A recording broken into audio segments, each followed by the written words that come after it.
What's up, Los Angeles? What's up, Trojan family? Welcome to the USC LAFB show. I'm your host, Ryan Dyrud, back with you for another quick update. Thank you, as always, for making us, making LAFB a part of your day. It means the world to me. Truly appreciate it. And excited to bring you year-round USC coverage. This team is fun to cover. It's a blast. Quick couple updates for you. We got 2 new coaching / personnel hires, and then a couple quick recruiting updates. So I like keeping these a little short, 15 to 20 minutes. Just kind of keep everyone in the loop. All this information always is found at LAFBnetwork.com. So I put it in written form there. Want to give you video form here as well, or it's more just listening to me talk. But I appreciate those that enjoy doing that. So we'll keep that rolling. I'm going to have another video and more articles here in the coming tomorrow or day after. GM Chad Bowden sat down with media yesterday for like an hour. Tons of good stuff about his palate for recruiting, his passion for the role, his passion for USC, why the job was an absolute no-brainer for him to leave a good situation at Notre Dame, come to USC. His ideals on California recruiting, tons and tons of good stuff. So I'll have more on that. I'm sure myself, Coach, and Madman will talk about it tomorrow evening when we plan to record. So we'll have more on that, and look out on LAFBnetwork.com for more on that, because it was pretty awesome, and he's just a home run hire. The more and more I hear Chad Bowden talk, and we got to see it in action, obviously, as is all things in life, but we did see it some in action. Notre Dame went to the national championship game. So having him now in the arsenal, in the weaponry of USC recruiting, man, guys, there's real things to be excited about. You know, every offseason it's like there's some hype, and it seems to be a letdown. I think this is really different. Not saying it's going to translate to a natty this year. Obviously, that's the hope. But I do truly believe that this hype, the smoke, is real. When you just look at the staff and you see what they're building, you see how they're building, you see the process, you hear the process, like it all just, it's so much more clear than it even was 6 months ago. And you can see how it, there was steps in the process all over the last kind of 2 to 3 years, whether people believed it or not, and it's finally kind of led up to this, and now you have all the pieces in place to implement and go accomplish and seize the goal. So get more in the Chad Bowden, but man, it just gets me more fired up. The dude is special. He's one of the best in the business. Hearing him say he wants to be at SC forever, obviously things can change, and it's a month on the job, but I think that's got to be exciting, because the special thing about USC versus some other programs, other programs have this as well, obviously, but USC is a special place, and it truly is, when it is what it should be, it is the pinnacle of not just college sports, but sports. There's not much higher you can go. If you want to go to the NFL just to say you've been to that level, sure. But in the real grand scheme, it's not a huge upgrade in terms of pay, in terms of recognizable, in terms of celebrity, in terms of all that. Obviously, you're coaching then professionals. But in terms of just what the job is, USC is one of the best in all of sports. So that's not even what I was going to talk about today. Show, as always, brought to you by our friends at BetOnline. Head to betonline.ag today. All the best money lines, game spreads. They got draft props, NFL draft props. Every sport you can think of. Dodgers, full swing in spring training. Lakers, hottest team in the NBA. The Kings, a potential Stanley Cup favorite. Trade deadline is just this Friday. See if the Kings make any moves to fortify that team. But all that can be done, all that wagering, all that fun can be done at betonline.ag. Tell them the LAFB network sent you. Quick on these coaching additions, if you will. On the weekend, added veteran in the game, 35-plus year veteran coach John McDonnell added as a senior offensive analyst. He spent last year at LSU, or last 2 years, excuse me, at LSU, was in the CFL before that as an offensive line coach. Spent time at other college universities, 35 plus years. So a long time in the business. And adding a senior offensive analyst, many probably hear that term a lot, but I'm sure wonder like what actually is that role. And the best way to put it is it's basically an assistant to the offensive staff that is not necessarily coaching on the field, but behind the scenes, breaking down film, putting together scouting footage, building strategy towards game scripts and plays. So it's really an extension of Lincoln Riley on offense, of what additional stuff they can do behind the scenes in the film room to add to that. So when you think of Jonah Hill in the great movie Moneyball, now he was a lot more on the personnel side, and McDonald's not going to be necessarily adding the personnel. That's Chad Bowden and his staff. But being that kind of behind the scenes, looking at the film like, okay, this is a player we can use in this situation. Oh, when we play Oregon, they're really good at this. Like, this is a play they call on 3rd and 1. This is a play they call on 4th and 1. Here's their most used, run play on 1st down. So he's the guy that's watching all this film when the rest of the coaching staff and whatnot is within the on the field and practicing in that, and then he's putting it all together for them to then go implement in practice and in the game. So another nice addition, tons of experience. We'll see what the relationship is like with the coaching staff, but I think another solid hire for the staff, especially when you look at just the analyst role and just the experience he brings with it. Then just today or yesterday, another hire. This is an interesting one. Joe D'Orazio hired as the director of football strategy and assistant running back coach. So not only a hybrid role, but it's a crossover within the front office and the coaching staff.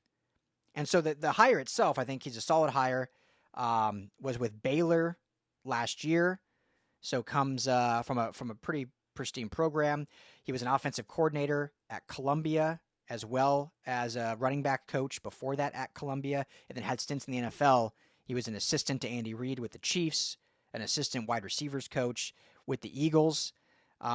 So certainly, I think a well-qualified hire for a really young guy that's going to come to the staff and learn and groom. But it's really interesting when you think about the fact that, he's a crossover from the front office. So he's going to be working under Chad Bowden with the rest of that staff as director of strategy, but also on the coaching staff as the assistant running back coach, working directly with Anthony Jones, the running back coach. And I think what this more symbolizes is this perfect synergy between the front office and the coaching staff. That they're not, yes, they're two entities, but it's all going to cross over. They're all going to work together. Yes, the coaching staff is actually the ones at practice, implementing, teaching, coaching. But in order for the coaches to do their job, they have to be fully on the same page with the front office in terms of what players they're going after, what resources they're allocated. And in order for the front office to fully do their job to their best ability, they need to have synergy from the coaches of, okay, what type of players do you want? What type of strategy do you want us to implement? Like, what do you need to be successful? And so having a personnel that is in both camps just creates that synergy, that lock. So I think this is another really exciting hire. It's showing again that with Jen Cohen at the helm, with Lincoln Riley, with Chad Bowden, just this forward thinking that this program has become versus what it was even a year ago. A lot of forward thinking, a lot of doing things ahead of their time. Whereas 2 years ago, we were like, man, is USC like behind the 8 ball? Like they're playing catch up, it feels like. And now they're officially making moves that make them feel like they're actually ahead of the time. So really exciting. And I think this is another great hire by Lincoln Riley and his staff. All right, quick recruiting update. One thing this class, and again, we got a lot of time. I mean, it's March, 4th time this recording.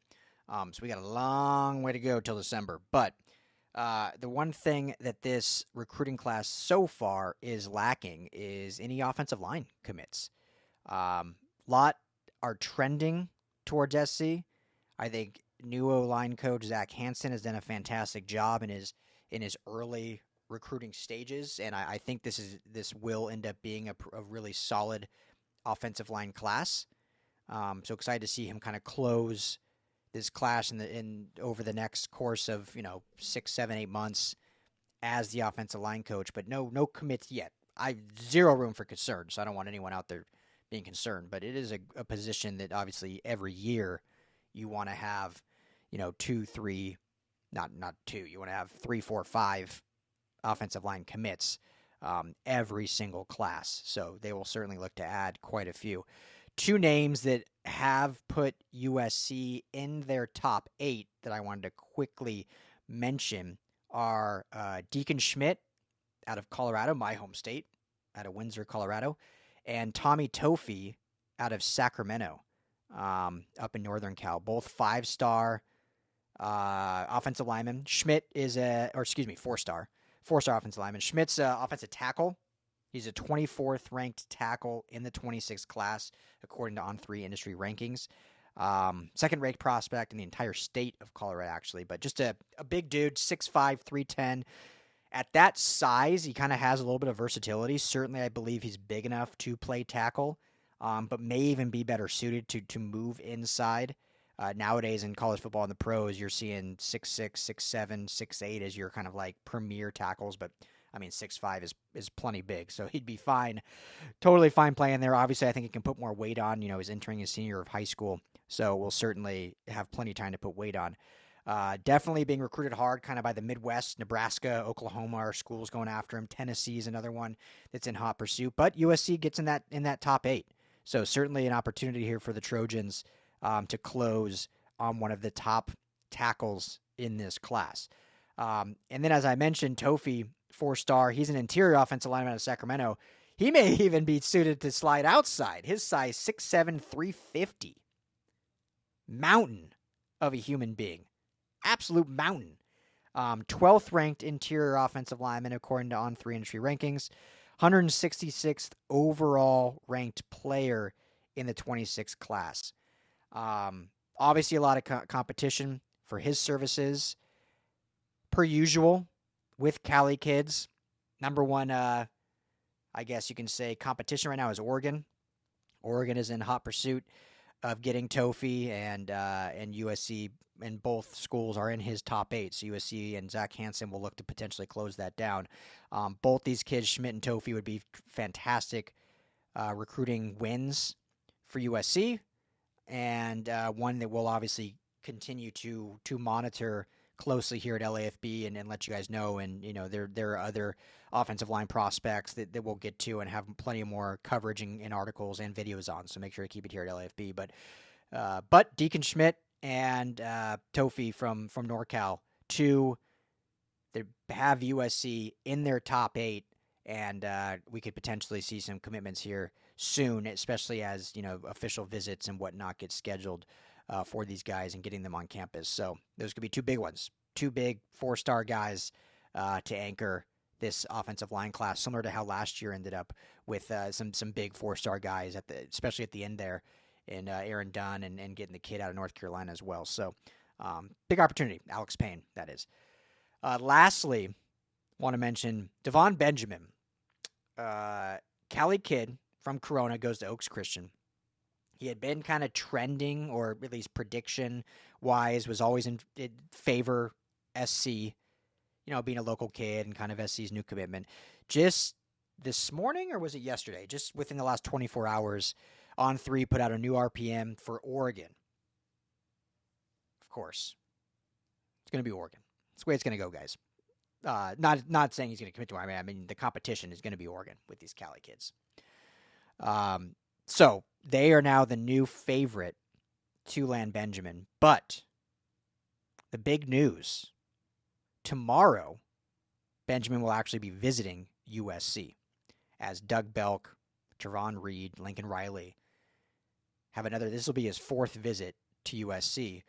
And I'm sure more will come. I don't think there's not necessarily a time of when he will announce his commitment.